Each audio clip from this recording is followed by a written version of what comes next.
Hey, good evening, all. Zach Rhodes here. So, for this week's discussion post, what I chose to focus my attention on was Williamsburg and its uses during and before the American Revolution, really, by both the British and the American colonists. They found different ways to utilize it, particularly the British before the war, and then the Americans, essentially taking it over. So really what it comes down to is the strategic location of Williamsburg within Virginia, which is what my research topic is going to be on, is the importance of Virginia throughout the American Revolution. So the strategic location of Williamsburg, right next to uh, the Atlantic, as well as its proximity to Richmond, and it's essentially right in between both the York as well as the James River. And so, in that period leading up, the British had that reliance on it. The royal governor's palace, royal governor Lord Dunmore, his palace was located there until 1780. Or I'm sorry, 1775, when he essentially got moved. I'll talk about that here in just a moment. But ultimately, the capital got moved from Williamsburg to Richmond in 1780s as well. But um, Lord Dunmore, again, back on that individual, uh, he essentially issued what has been referred to as the gunpowder incident, and in I think it was April of 1775, he had moved the gunpowder out of the gunpowder magazine into the central part of Williamsburg.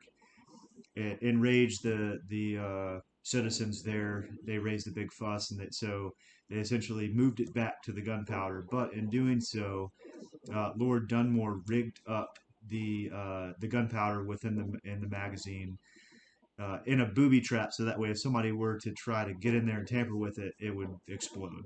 And so that's exactly what happened in April of 1775. It exploded. Lord Dunmore left.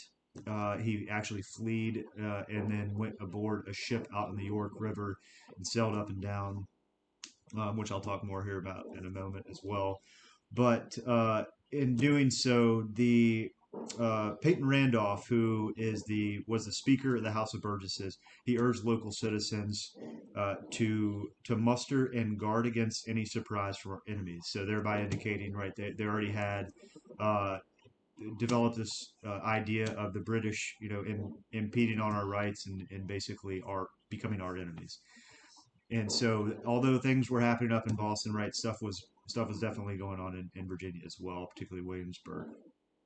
Um, so, although Dunmore did go out and flee and get aboard that ship in the York River, in early August, officers of the volunteer companies in Williamsburg informed the convention that the governor's cutter had carried off a number of slaves belonging to private gentlemen, which indicated that Lord Dunmore was attempting to rally British troops on his side from those defected, sorry, not defected, but from the slaves who essentially were trying to gain their freedom.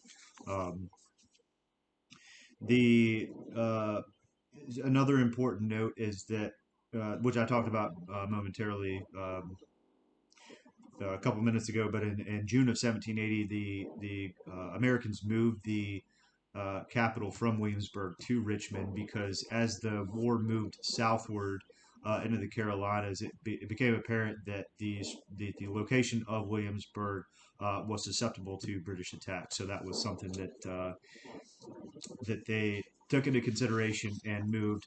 However, although the capital was moved, the Americans actually still helped the war effort in like war production, for example, was one critical component for the war that they were actually able to produce during that time. Um, so that kind of wraps up that portion of it.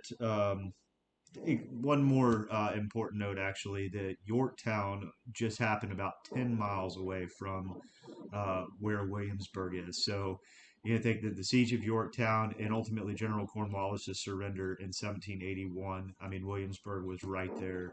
Although no major battles were fought in Williamsburg, I mean that says something. for it as well. So if any of you ever go to Williamsburg, you'll probably notice that there's a whole plethora of reenactors there who very seldom break character.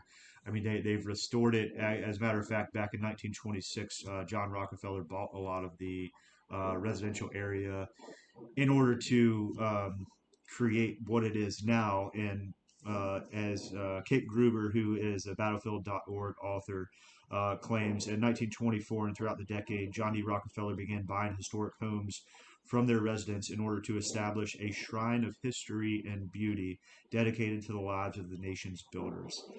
Um, so again, drawing back on the rich history of Williamsburg that had even preceded the American Revolution and is still present today in the form of reenactments. So I highly recommend it if anybody ever has an opportunity to go. I've been a couple times myself, been going sales a little. As a matter of fact, a couple of years ago, my wife and I made this cool puzzle of Colonial Williamsburg. Sorry for the reflection, but yeah, highly recommend it. If you have any questions, reach out to me. And again, thank you very much for your time. Bye.